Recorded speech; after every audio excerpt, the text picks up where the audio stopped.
नमस्ते. आज एक 2-3 महत्वाचे मुद्दे डिस्कस करायचे आहेत.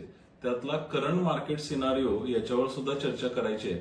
पण त्याआधी मला असं लक्षात आलेलं आहे की आपण जे काही वेल्थ इलाइटचं ऍप विजन मनी मंत्राचं चेक करतो म्युच्युअल फंड पोर्टफोलिओमध्ये, त्याच्यामध्ये बरेच जण काय करतात तर फक्त ऍप ओपन करतात आणि जो फ्रंट स्क्रीन आहे, जे काही होम स्क्रीन आहे, त्याच्यामधलं परफॉर्मन्स चेक केला जातो आणि तो परफॉर्मन्स ऍक्च्युअली करेक्ट परफॉर्मन्स नाहीये. तर आपल्याला म्युच्युअल फंडचा पोर्टफोलिओ चेक करताना काय करायला पाहिजे, फक्त होम स्क्रीन न बघता तर त्याच्या होम स्क्रीनच्या खाली एक पोर्टफोलिओ नावाचं बटन आहे. तिथं क्लिक केल्यानंतर वरती MFPNL हा एक टॅब येतो आणि त्या टॅबमध्ये जाऊन जो पोर्टफोलिओ परफॉर्मन्स आहे तो आपल्याला चेक करायचा आहे. आता या दोन्हीमध्ये फरक काय आहे? आता जे होम स्क्रीनचा परफॉर्मन्स दिसतो आपल्याला त्याला आम्ही लाईव्ह पोर्टफोलिओ म्हणतो आणि आपल्या सगळ्यांना माहिती आहे की आपण ऍक्टिव्हली पोर्टफोलिओ मॅनेज करत असतो. आपण 2024 मध्ये मे, जून, जुलैमध्ये बरेचसे पोर्टफोलिओ चेंजेस केलेत. फॉर एक्झाम्पल आपण मिड कॅप, स्मॉल कॅप कमी केलेत आणि बॅलन्स ऍडव्हान्टेज फंडला आलेले आहे आणि त्याचा बराच फायदा आपल्या इन्व्हेस्टर्सला झालेला आहे. पण तो चेक कसा करायचा? तर आपण काय करतो, ज्यावेळी होम स्क्रीन बघतो त्यावेळी होतं काय, फॉर एक्झाम्पल आपण ओरिजिनली 1 लाख रुपये इन्व्हेस्ट केलेले आहे आणि जून 2024 मध्ये त्याचे 1,30,000 झाले आणि ते आपण शिफ्ट केले बॅलन्स ऍडव्हान्टेज मध्ये आणि त्याचे आता 1,32,000 झालेत, कारण मार्केटने काही परफॉर्मन्स दिलेला नाहीये. तर होम स्क्रीनला काय दिसतं, इन्व्हेस्टमेंट अमाऊंट 1,30,000 दिसते, कारण आपण स्विच केलेली आहे. ओरिजिनल 1 लाख होती एका फंडमध्ये, ती 2024 मध्ये चेंज झाली बॅलन्स ऍडव्हान्टेजला फॉर एक्झाम्पल, आणि आता होम स्क्रीनला दिसताना इन्व्हेस्टमेंट अमाऊंट 1,30,000 दिसते आणि आजचं व्हॅल्युएशन 1,32,000 दिसतंय. त्यामुळे इन्व्हेस्टरला फर्स्ट इम्प्रेशन असं होतं की अरे माझा प्रॉफिट फक्त 2,000 रुपये आहे.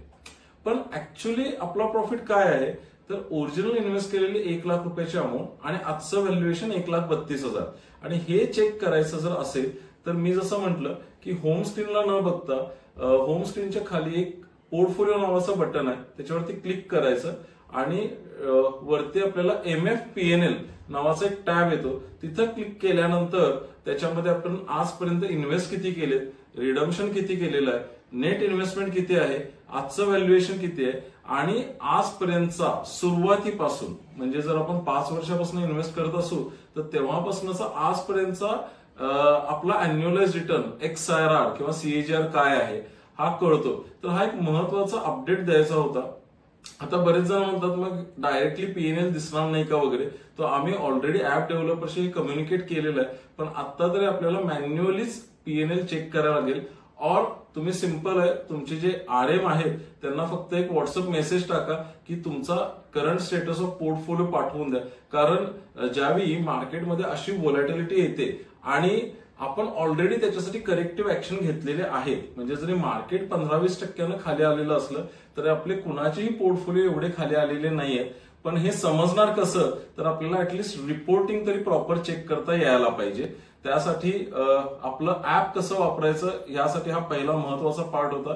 If you have any doubt please don't hesitate to ask our RM. आता येऊया मार्केट आउटलुक बद्दल. आपण बघतोय की मार्केट सप्टेंबर 2024 ला हाय होता आणि त्याच्यानंतर रोज मार्केट करेक्ट होत निघालंय. आता एक तरी मला खूप आनंदाची गोष्ट अशी वाटते की कुठलेही इन्व्हेस्टर अजिबात पॅनिक मध्ये नाहीये. Obviously because of our 4 step philosophy, आणि त्यातली चौथी स्टेप आहे ती आहे continuous review and monitoring of investment. जर आपण यापूर्वीचे व्हिडिओ बघितले किंवा तुमच्याशी आमचं झालेलं टाइम टू टाइम कम्युनिकेशन बघितलं तर आपण जवळपास 2024 मध्ये कुठल्याही लमसम इन्व्हेस्टमेंट डायरेक्ट इक्विटीमध्ये करायला नाही पाहिजेत असं बोलत होतो आणि त्यावेळी आपण गिल्ड फंडमध्ये सगळे पैसे पार्क करत होतो. त्या उपर आपण केलं काय की 2024 मध्ये ज्यावेळी मार्केट बऱ्यापैकी पीकला होतं आणि व्हॅल्युएशन खूप ओव्हरस्ट्रेच्ड वाटत होते, तर त्यावेळी आपण त्याची रिस्क कमी करून घेतली होती. म्हणजे मिड कॅप, स्मॉल कॅपचे फंड्स कमी करून त्याला बॅलन्स ऍडव्हान्टेज या कॅटेगरीमध्ये आणलं होतं. So overall we were properly positioned our portfolio at right time. आणि मला हे सांगायला खूप चांगलं वाटतं की जसे लोक बऱ्याच ठिकाणी असं झालं की पोर्टफोलिओ वाढताना खूप चांगले वाटत होते पण आता पडताना सुद्धा खूप फास्ट पडलेले आहेत. पण विजन मनी मंत्राचे जे क्लायंट्स आहेत तर त्यांचं आपण time to time asset allocation proper केल्यामुळं आपण वाढताना तर पूर्ण रॅली 2023 ते 2024 ची कॅच केली आणि करेक्शनच्या वेळी मात्र आपण lower side of the risk येऊन बसलो होतो किंवा हायर साइड ऑफ मार्केटमध्ये आपण खरेदी केली नव्हती आणि त्याचा डेफिनेटली फायदा आपल्याला पोर्टफोलिओमध्ये बघताना दिसतोय जो आपण फर्स्ट पार्ट मध्ये आता डिस्कस केला पीएनएल व्हॅल्युएशन्स मध्ये. आता आत्ताच्या करेक्शन बद्दल काय तर तसं बघायला गेलं तर फारसे काही डोमेस्टिक इव्हेंट नाही आहेत आपल्याकडे. आता बजेटही झालेलं आहे, आरबीआय पॉलिसी मीट सुद्धा फेब्रुवारीमध्ये रिसेंटली झालेली आहे. सो तसे बघायला गेले तर डोमेस्टिक इव्हेंट्स फार काय नाहीये. थोडीशी इकॉनॉमिक ग्रोथ स्लोडाऊन झालेली आहे असं दिसतंय पण ती सुद्धा मागच्या आरबीआय पॉलिसी मीट आणि आत्ताच्या पॉलिसी मीट मध्ये फरक पडलेला आहे. Again growth is coming on track. So basically correction होण्याचं एक महत्वाचं कारण हे आहे की एफआयआयचं सेलिंग. आपण बघतोय की गेले 3-4 महिने कंटिन्युअसली एफआयआयज आर सेलिंग आणि त्यामुळे काय झालेलं की बाईंग येत नसल्यामुळं मार्केट साईडवेज झालंय किंवा करेक्शन होत गेलेलं आहे. आता हे कुठंपर्यंत चालेल तर मला वाटतं कॉर्पोरेट अर्निंग सुधारायला पाहिजेत. सो मागच्या 2-3 क्वार्टरमध्ये कॉर्पोरेट अर्निंग सुद्धा थोडेसे फ्लॅटिश होत निघालेले आहेत. सो माझं असं मत आहे की जो डिसेंबर क्वार्टर गेला त्याचा रिझल्ट्स जे आहेत क्वार्टरली रिझल्ट्स ते जानेवारी आणि फेब्रुवारीमध्ये येऊन गेलेले आहेत. आता जो फिनान्शियल इयर जानेवारी टू मार्चचा क्वार्टर आणि 24-25 फिनान्शियल इयर याचे रिझल्ट्स हे एप्रिल एंड ते मे एंडच्या दरम्यान बऱ्याच कॉर्पोरेटचे पब्लिश होतील आणि त्यावेळी कुठेतरी मार्केटला एक स्टॅबिलिटी येईल म्हणजे एकीकडे कुठेतरी जातील. जर ते रिझल्ट सुद्धा खूप खराब आले तर मार्केटला एक मोठं करेक्शन मिळेल किंवा ते जर इन लाईन आले ऍज पर एक्सपेक्टेशन आले तर तिथून पुढे मार्केट पुन्हा वाढायला सुरू होईल. सो ओके अजून मार्केट किती खाली जाईल हे आपण प्रेडिक्ट नाही करू शकणार कारण अजून सुद्धा बॉटम सापडलेला नाहीये. पण माझं असं वैयक्तिक मत आहे की पुढच्या 3 ते 4 महिन्यामध्ये आपल्याला कुठंतरी स्टॅबिलिटी येईल आणि ही व्होलॅटिलिटी थांबेल. सो याच्यासाठी आपण स्ट्रॅटेजिकली काय केलं जसं मी मगाशी बोललो की आपण मागच्या वर्षात 2024 मध्ये मोस्ट ऑफ द फंड्स हे गिल्ड फंड मध्ये इन्व्हेस्ट केले होते आणि अजून सुद्धा गिल्ड फंडला भरपूर चांगला स्कोप आहे. कारण तिसरा पॉईंट माझा आहे तो गिल्ड फंड बद्दल आहे. ज्यांनी 2023 मध्ये गिल्ड फंड मध्ये इन्व्हेस्ट केलेले आहेत तर त्यांना आपण बघतोय की आता अंदाजे 10% आसपासचे रिटर्न अॅन्युअली दिसत आहेत आणि आता फेब्रुवारीच्या पॉलिसी मीट पासून आरबीआयच्या इंटरेस्ट रेट कमी व्हायला सुरुवात झालेली आहे. सो हे इंटरेस्ट रेट कट हे पुढचं 1-1.5 वर्ष तरी चालेल असं एक्सपेक्टेड आहे आणि त्यामुळे पुढच्या 1-1.5 वर्षात गिल्ड फंडचा रिटर्न चांगला मिळेल.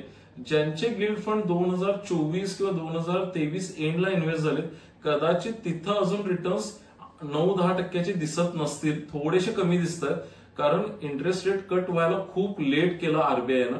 पण मला वाटतं की त्याच्यामध्ये सुद्धा आता इथनं पुढच्या 1-2-3 महिन्यामध्ये चांगला रिटर्न मिळायला सुरुवात होईल and everybody will get around 10% plus returns easily in gilt fund.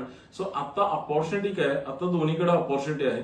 Guild fund already rate cut start झालेले आहे त्यामुळे गिल्ड फंड मध्ये आपल्याला एंट्री केली तर इथनं पुढच्या 1.5-2 वर्षामध्ये 10-12% रिटर्न मिळण्याची शक्यता अगदी इझिली दिसते. पण त्याचबरोबर दुसरी अपॉर्च्युनिटी ओपन झाली आहे ती म्हणजे इक्विटी मधली. सो जसं मी म्हटलं की आपल्याकडे गिल्ड फंड मध्ये बराचसा बॅलन्स ऑलमोस्ट सगळ्याच क्लायंटचा होता कारण आपण 2023 पासून गिल्ड फंड वरती बरंच चेस करत होतो की gilt fund is a opportunity जी सेफ आहे. आणि आता जेव्हा इक्विटी मार्केट करेक्ट झालं बऱ्याच लोकांना आठवत असेल की मी त्यावेळी अगदी असंच म्हणत होतो की आता आपण गिल्ड फंडला पार्क करून ठेवूया, पुढच्या 2-3 वर्षात गिल्ड फंडचा रिटर्न चांगला मिळेल आणि त्या 2-3 वर्षात कधीतरी इक्विटी आपल्याला चांगली अपॉर्च्युनिटी देईल आणि त्यावेळी हा गिल्ड फंडचा पैसे आपण इक्विटीमध्ये शिफ्ट करूया. एक्झॅक्टली तो मोमेंट आता आला असं मला वाटतंय. आता आपण जर आपल्याकडे एक 3-1 वर्षाचा टाइम हॉरिझॉन असेल आणि आपल्याकडे जर गिल्ड फंड मध्ये किंवा एफडीज मध्ये किंवा अजून कुठे जर फंड्स असतील तर ते फंड्स आता इक्विटीमध्ये शिफ्ट करायला सुरुवात करायला हरकत नाहीये. लमसम आम्ही शिफ्ट म्हणत नाहीये, आपण म्हणतो की एसटीपी करून पुढच्या 6 ते 9 महिन्यामध्ये ग्रॅज्युअली आपण हळूहळू करून पैसे इक्विटी म्युच्युअल फंड मध्ये आणायला पाहिजेत. एक एक्झाम्पल घेऊया. सपोज आपल्याकडे 9 लाख रुपये आहेत ते एफडी मध्ये आहेत किंवा गिल्ड फंड मध्ये आहेत तर आपण ते पैसे दर महिन्याला 1-1 लाख करून पुढच्या 9 महिन्यामध्ये ग्रॅज्युअली इक्विटी फंडला आणावेत, जेणेकरून ह्या मार्केटचा जो फॉल आहे त्याचा आपल्याला ऍडव्हान्टेज मिळेल. जे लोक जुने क्लायंट आहेत त्यांना आठवत असेल की 2022ला किंवा युट्यूबला सुद्धा आपण 2022 मार्चचा व्हिडिओ बघितला, एक्झॅक्टली अशीच पोझिशन होती. रशिया युक्रेन क्रायसिस सुरू झाले होते अँड जसं वॉरन बफे म्हणतात की be greedy when others are fearful, exactly तोच स्टान्स आपण 2022ला घेतला होता की आपण अग्रेसिव्हली इक्विटी अलोकेशन स्टार्ट केलं. आणि सगळ्यांनाच माहिती आहे की 2024 मध्ये सर्व क्लायंट्सना या मार्केट रॅलीचा खूप मोठा फायदा झालेला आहे. त्याचप्रमाणे आता सुद्धा ही अपॉर्च्युनिटी आहे असं मला वाटतंय. ऑक्टोबरमध्ये मी म्हटलेलं आहे की ज्या एसआयपी करतायत ते आता बुस्टर एसआयपी करायला पाहिजेत. एक्झाम्पल 10,000ची एसआयपी चालू आहे, अजून एक 5-10 हजारची एसआयपी ऍडिशनल करता येईल का, किंवा आपले जर काही फंड्स एफडी मध्ये आहेत किंवा पोस्टल मध्ये आहेत किंवा सेव्हिंग मध्ये आहेत आणि ज्याला 3-1 वर्षाचा किमान ड्युरेशन मिळत असेल 3-4-5 वर्षाचा, तर इक्विटी फंड प्रेफर करायला हरकत नाहीत. आणि ज्यांच्याकडे टाइम पिरियड 6 महिने किंवा 1 वर्षाचाच आहे तर त्यांनी अजून सुद्धा गिल्ड फंडकडे लक्ष द्यायला हरकत नाही. सो हे महत्वाचे 3 मुद्दे होते. त्यातला जो ऍप कसं बघायचं याबद्दल तुम्ही सगळ्यांनी बघावं असं मला वाटतं, कारण ज्यावेळी मार्केट व्होलॅटिलिटी होती त्यावेळी जे फ्रंट तुमचं होम स्क्रीन आहे ते करेक्ट पिक्चर शो करत नाही, त्याला आपल्याला पीएनएल हा टॅब वापरायला पाहिजे. So with this I think जर तुम्हाला कुठलेही काही प्रॉब्लेम्स असतील, क्वेरीज असतील, डाऊट्स असतील तर you can any time reach out to us. Thank you.